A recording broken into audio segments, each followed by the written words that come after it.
Contes de fées en français. Les habits neufs de l'empereur. Il y a de longues années, vivait un empereur. Il était très riche, mais n'était pas un bon dirigeant. Tout ce qui le préoccupait étaient ses habits neufs. L'empereur avait pour habitude de porter de nouveaux habits chaque jour. Les gens disaient même qu'il changeait d'habit chaque heure. Il dépensait tout son argent dans de nouveaux vêtements de haute couture. Hey, tu portes de nouveaux vêtements aujourd'hui?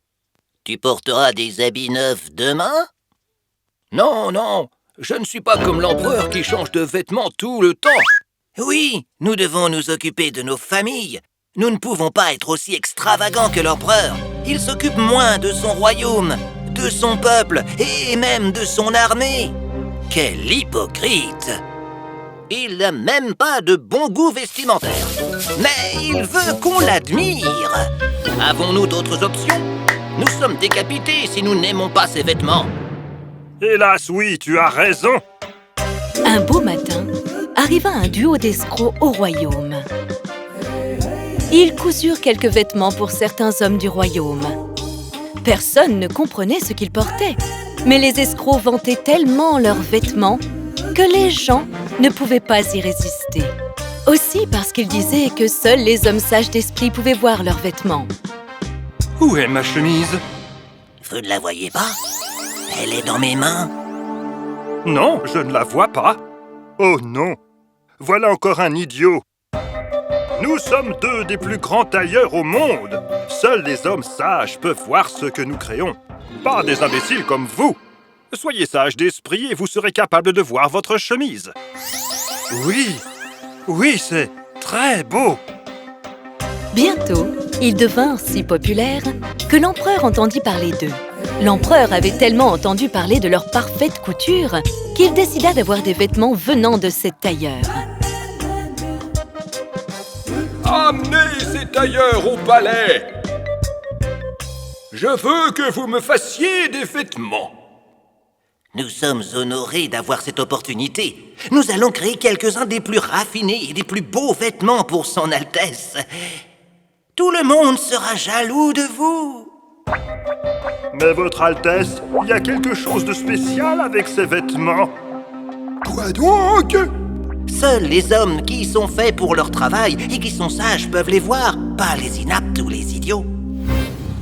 L'empereur pensa qu'ainsi, il pourrait savoir lesquels de ses conseillers étaient impropres à leur travail. Nous aurons besoin de vêtements de soie et de fils de haute qualité. S'il vous plaît, donnez-nous un métier à tisser quelques jours pour préparer les plus beaux des vêtements que son Altesse n'a jamais portés. L'empereur leur offrit beaucoup d'argent et ordonna à ses hommes de ne pas les déranger pendant qu'ils travaillaient.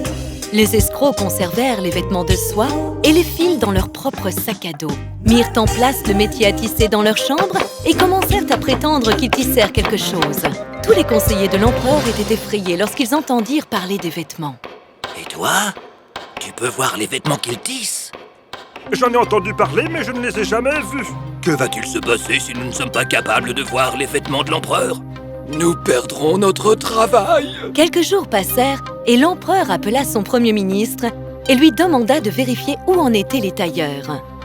Le vieil homme était d'abord effrayé, mais il obéit à l'empereur et se rendit chez les tailleurs. En se rendant chez les tailleurs, le premier ministre pensa: L'empereur m'a mis en difficulté. Que va-t-il se passer si je ne peux pas voir les vêtements? Il m'enlèvera de mes fonctions.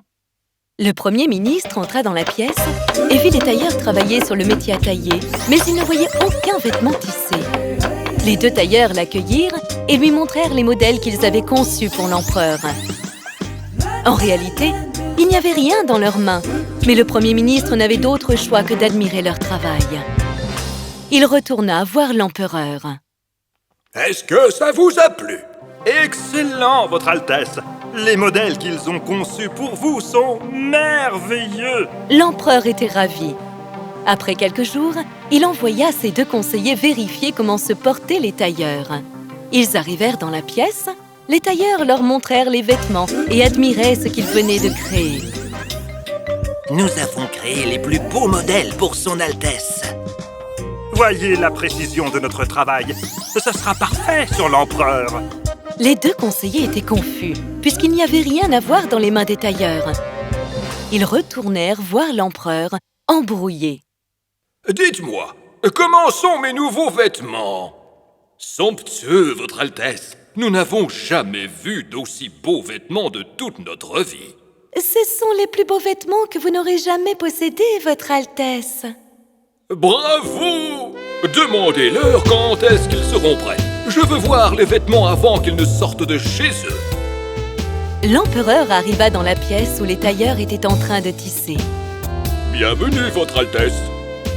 Avez-vous terminé votre travail? Oui, Votre Altesse. Tous vos vêtements sont prêts. Les voilà. Tout en disant cela, les tailleurs agitèrent leurs mains comme s'ils portaient des vêtements. Ils expliquèrent la beauté des nouveaux vêtements qu'ils avaient conçus pour l'empereur. L'empereur ne pouvait rien voir. Il pensa pendant un certain temps. Je ne vois rien. Cela signifie-t-il que je ne suis pas fait pour mon travail? Je vais perdre mon trône alors. Votre Altesse, aimez-vous les dessins que nous avons faits sur votre vêtement pourpre? Jetez-y un œil, s'il vous plaît. Oui, oui, c'est très beau. J'aime beaucoup. Je n'ai jamais eu une robe aussi belle. Merci, Votre Altesse. Quand est-ce que mes nouveaux habits seront prêts? Je suis impatient de les porter. Dans seulement quelques jours, Votre Altesse. L'empereur leur accorda 2 jours et quitta la salle. Peu d'hommes de l'empereur gardèrent un œil sur les tailleurs. Ils prétendaient piquer les vêtements sans aucun fil dans l'aiguille. Les hommes de l'empereur étaient confus de les voir faire. La nouvelle à propos des habits de l'empereur se répandit dans toute la ville. Tous les gens de la ville étaient désireux de voir les nouveaux vêtements de l'empereur. Après 2 jours, l'empereur revint chez les tailleurs. Est-ce que mes nouveaux vêtements sont prêts? Oui, Votre Altesse. Les voici. Vous deviendrez la personne la plus séduisante du monde en les portant. Les voici. Si vous voulez bien retirer vos vêtements, Votre Altesse. L'empereur retira ses vêtements et mit les vêtements offerts par les tailleurs. Une fois les vêtements mis, l'empereur se tourna vers le miroir pour voir sa tenue. Waouh! Vous ne sentirez aucun poids de la robe parce que ces vêtements sont aussi légers qu'une toile d'araignée. Ils vous vont à ravir, n'est-ce pas, Votre Altesse? Oui, oui, c'est absolument magnifique. Très bon travail, monsieur le ministre. Oui, Votre Altesse. Les 2 valets levèrent la robe de l'empereur, en quelque sorte, et le suivirent. Bientôt, une procession s'organisa dans la ville. L'empereur marchait à travers la foule. Tous les citoyens regardèrent les nouveaux vêtements de l'empereur et tout le monde l'admirait. L'empereur était satisfait.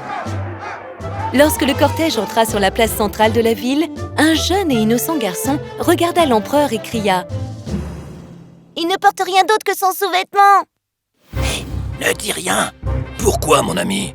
Il a le courage de dire la vérité, chose que nous n'avons pas.